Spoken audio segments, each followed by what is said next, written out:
right? So lets me in his position, which unfortunately cost him the Suzuki contract. And we've always been good friends, and we had never had no problems. So it's great. And then in '82, he was doing a little bit of extra work for me. I know. And then the spectators broke his arm with a pole because he was in front of Romans. So, you know, we help each other when we can. Yeah, I know. And if you're interfering, that's your round. Excellent. Heikki, we were talking about Roger's home track in Belgium, the Citadel at Namur. Did you enjoy riding there?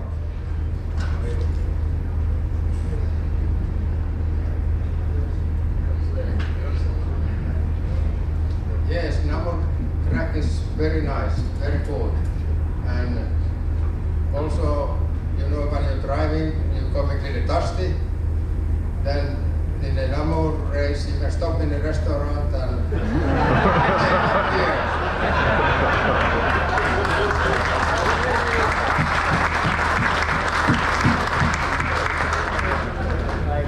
okay, thank you.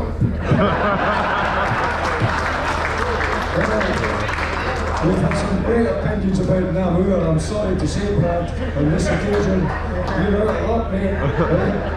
Now, these are fabulous stories, but, you know, there's lots of laughs and real serious racing along the way. But going back to Belgian racers back in the day, obviously, Roger, you knew the legend that was Joel Robert. Now, most of us here of a certain age know all about the achievements of Joel Robert. But he was a bit of a joker, a prankster away from the track.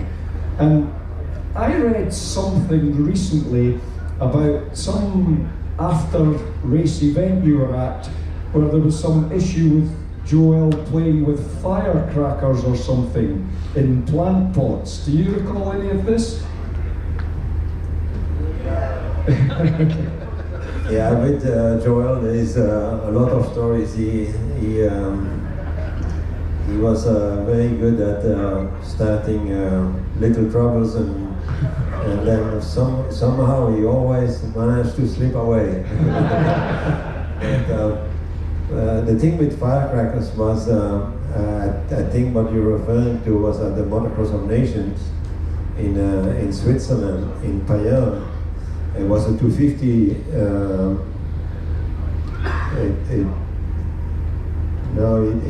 It was not a 250. It was.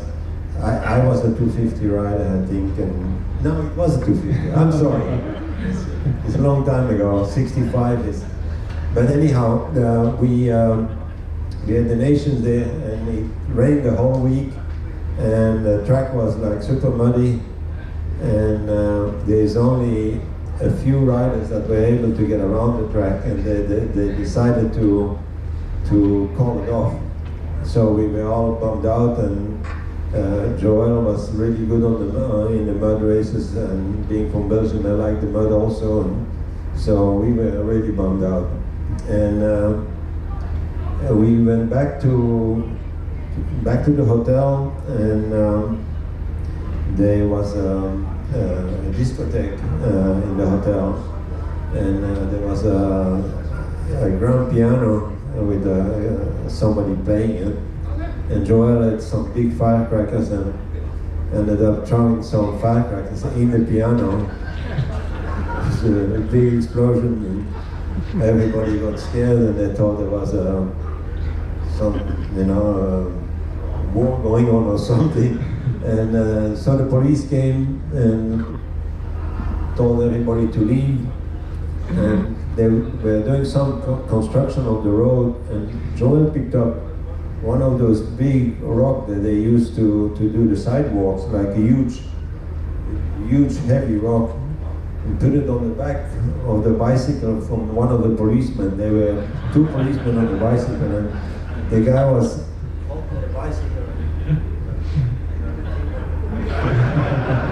It's a really funny scene to see this policeman being struggling with that weight, and everybody was by then laughing and clapping, You know, I think that's what you were referring to. Yes, because he was a bit of a prankster, wasn't he? Yeah, yes. But a fine racer. Many cases, yeah. Yeah. And of course, when you went to Suzuki, he was already there racing the 250s. Yes. Yeah. Can I quickly ask you about Sylvain Gabors, because I always thought that he was quite unlucky at times, because he was a very good racer as well, wasn't he? Yeah, he was. It was unfortunate that he never got the world championship.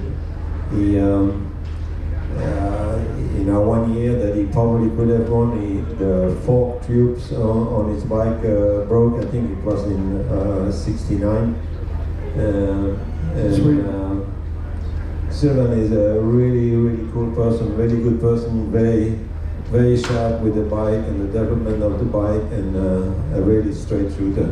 Yeah. Now, we're talking about people who were unfortunate not to achieve quite what they might have, but the really most unlucky one, if what we've all read over the years is true, is a man that we lost quite recently, a Czech rider, Jaroslav Folta, who many people rate or say was the rightful 1974 250 champion. Would you endorse that, Roger? Do you think he was cheated out of that championship? Yeah, I was not there. I was a 250 race. I was not there, but everything that I learned about the event, you know, says that the decision that they made in the FIA meeting that day was the wrong decision. Yeah, I think we all know that. Now, 1974, Jaroslav Folta lost out on that, but you raced against him at the Colosseum at the Supercross. Maybe I shouldn't mention this. Yeah, you can. It's okay. Tell us about that. Yeah, we went over for a Supercross at the Coliseum, and Folta ended up winning that race, and I was one of the guys he beat. Yes, and I mean, he was on machinery that was really quite outdated still, wasn't he, even by 74, or would you say it was on par with the other bikes? Yeah, I'm not sure exactly. I was mostly riding 500s at the time, and I went over for that 250 race, and there was it could not have been that bad, I think, his bike, because he beat a lot of the good riders that were on Japanese bikes already at that time, and I think there was another Czech rider that did quite well also that day. But definitely a great rider. Yeah, for sure. Folta was very talented and very good racer. Good.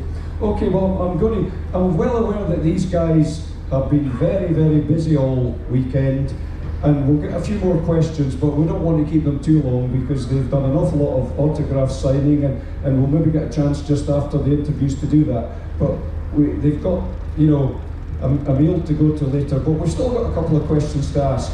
And Brad, what I want to ask you is, big decision.